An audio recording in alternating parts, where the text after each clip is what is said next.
Yo, what is going on, everybody? It is Straight Into Boston here, aka the King of Boston, and today we're back for episode 11 of the Billy Beane Road to the Show. And as you guys are listening to this commentary, most likely if you're listening to it on Thursday or Friday, or no, it's not going up till Thursday, so I don't know if you'd be hearing it on Wednesday or not, but I'm currently skiing up in New Hampshire, so I'm recording this commentary in advance. It's only Monday afternoon right now, but I need to get these videos rendered out and ready for you guys. So anyway, this video is going to be pretty good. We're headed to the home stretch. This is the finale of the regular season for year 2, and you're going to see a reinvented Billy Beane. Now here's the backstory. If I've mentioned it before, but before this, I started recording this episode, I found my pre-order codes for my from a total of 12,000 training points for my Road to the Show characters, and it was 2 6,000 codes. I got them for pre-ordering at MLB 13 The Show at GameStop. I lost the receipt with the codes on it the day I got it, but I just found it like probably a couple days back. I would say in the backseat of my car, and it was really cool. So I got to spend 6,000 training points on Billy Beane and 6,000 on Mick, and one of the things I really improved for Billy Beane was his speed. So you're going to see a lot of slap hitting this episode, a lot of getting on first, stealing second, stealing third, etc. And it should be a pretty entertaining episode. You're going to kind of see really how Billy Beane's going to emerge into the 5-tool player. Now this is almost like a part 1 of like the 5 tools of Billy Beane, because you're going to see in the next episode, and I'm not going to spoil if the next episode is in the playoffs or in the next season, but you're going to see that it's almost like a complete turnaround. I'm going to start hitting for a ton of power next episode, which is like weird because you're seeing all you're going to see. I only hit like 1 or 2 home runs this episode. You're going to see just a ton of singles, a few gappers, and we pinch ran a lot towards the end of the season, and we were just getting tons of steals. We ended up with like 20 steals or something in the month of September alone, so it's pretty nuts. Anyway, we're going to end up beating this ground ball out to first base. That's going to score a run. So actually it looks like the second baseman didn't even come up with it, so my bad. But anyway, it was really good to see, like I said, really becoming that 5-tool player that Billy Beane was once heralded as when he was drafted by the New York Mets in the 1980, I can't remember, 2 draft, I believe, 1982, 1984, one of those years, I'm pretty sure. But anyway, we're on second base here. Pablo Sandoval hits that one back up the middle. We were told to halt at second, but we end up rounding third, heading for home, and we get thrown out. So we were pinch running that game, and we did not do our job there as we got thrown up. But we see that average is at 275.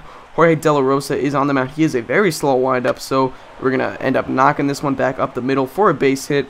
And we're going to do what Billy Beane was really doing effectively this episode, and that is steal the bases. So, anyway, like I mentioned, Jorge De La Rosa has a very slow windup, even that stretch, and we're going to end up taking second easily. We've got to speed up to an 81 now, and I'm probably going to keep it there for a while because it really doesn't seem like I am, I really need it that much more, any higher. But anyway, you can see Pablo Sandoval's going to hit a grand slam right there later in the inning. So, nice play there. I'm going to start showing me, like, scoring some more often because I turned base running on once I got my speed up. I used to never do base running, but once I got my speed up, I turned base running on, and it was a lot of fun.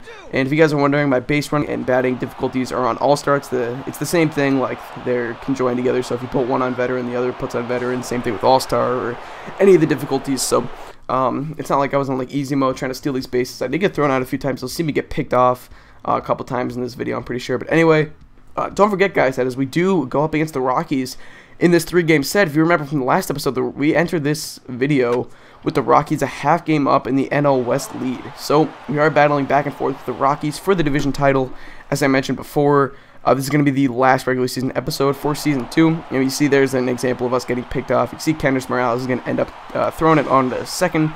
And I don't know who that looks like. Tulowitzki tagged us out there. So we ended up 2 for 5 that game with a couple singles, but we were never able to advance or get any stolen bases or score any runs in that. So I'm pretty sure we lost that game. That was too bad. We were down 3 at the time, and I got caught stealing, so it was a silly mistake. Now we're facing Daniel Hudson. We're going to take that one into the deep left field. That one is back at the track, at the wall, and gone. Yes, okay. Wasn't exactly sure. Hung up in the air for a while, but anyway, I did notice that we were hitting a lot more like deep or like high pop-ups than we have been in previous episodes. So I don't know if that's something with the ratings. Maybe it's because I'm getting my power up. You're going to really see in the next episode I got my power up a ton.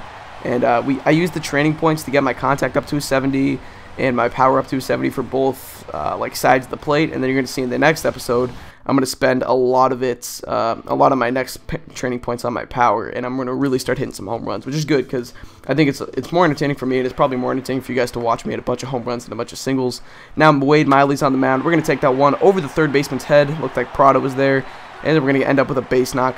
So, nice hard hitting single right there for Billy Beane, and we are going to do what Billy Beane does best, at least in this episode, we're going to take second on the stolen base right there, and it's good to see. So now I believe we're going to end up, let's see in the next clip, yeah, we're on third base, 1 out, and Buster Posey's going to ground that one back to the second baseman. We're going to easily score on that one, so playing a little bit of small ball there.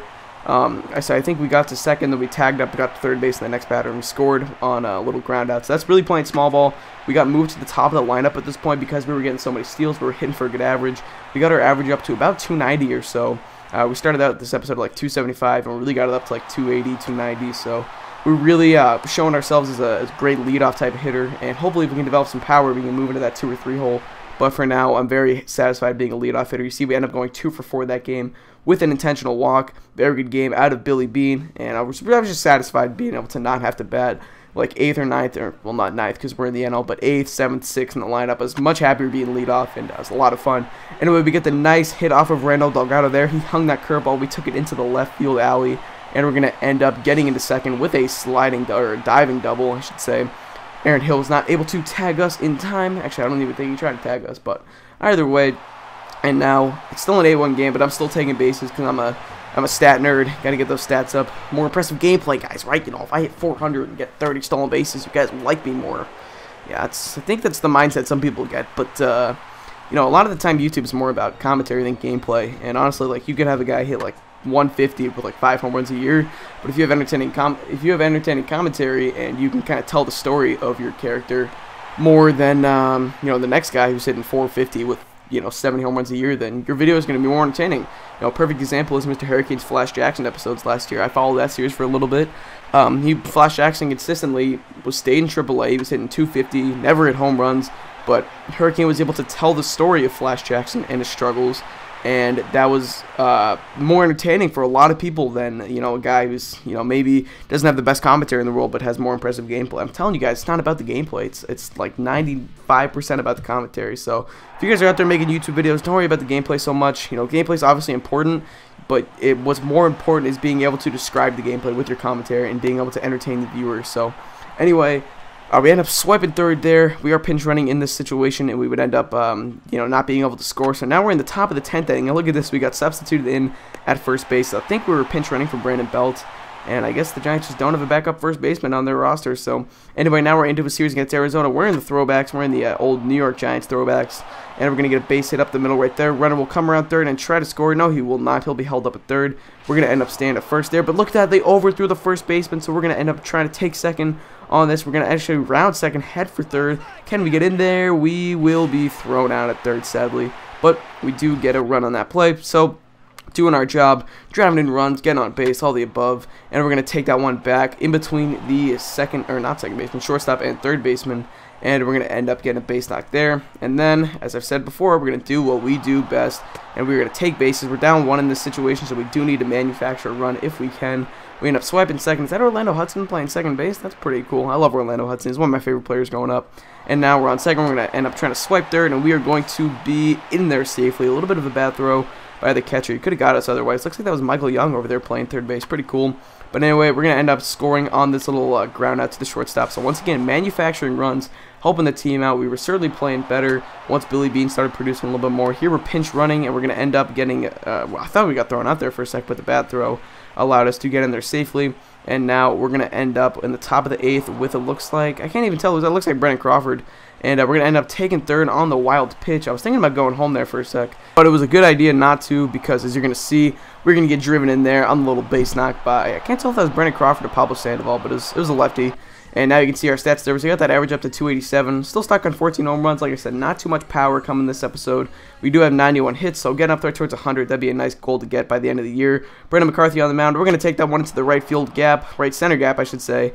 And that is going to end up getting down. We're going to round first, head for second, and we're going to have an easy double right there. Standing up, you can see the first baseman went over to cover second, but he did not need to. We were in there easily. Now, like I said, manufactured runs, playing small ball, and it was really making the team do better. We really started to do well towards the second half of the year. You know, one more productive player, and that's really what can help out a ball club. You can see we're going to take home there on the little, I think the guy might have been out at first. I'm not really too sure, but here you can see we changed our stance to Chase Headley's, and that was a good decision because you can see we're playing the Dodgers, hitting off of Clayton Kershaw, one of the best young pitchers in the game.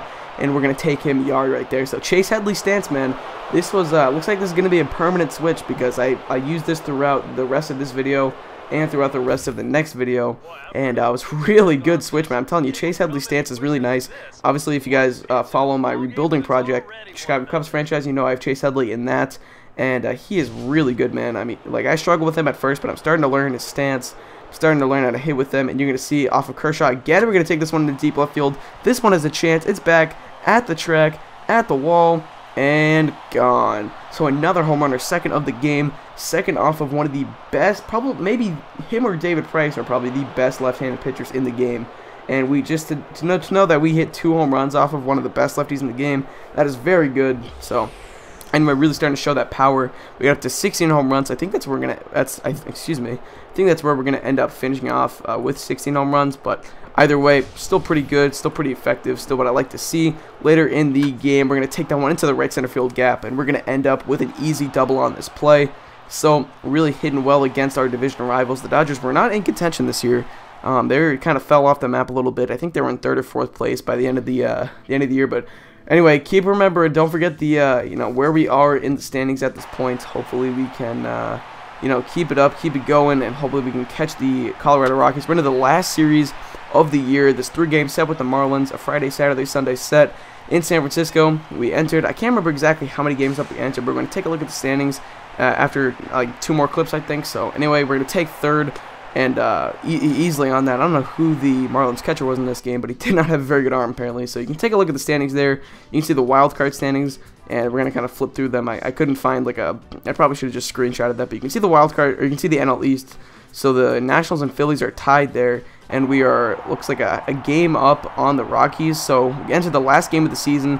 We need to win, or Rockies lost. You can see we end up winning the game. There wasn't any clips for me to show you guys because I really struggled. I went 0 for 4, but we do end up winning the game. We end up winning the division. We'll be moving on to the playoffs. The Rockies finished with the 2nd wild card. They'll be going up against the Atlanta Braves in the wild card game, and you can take a look at some stats. You're going to look at a few things. You can see the final standings.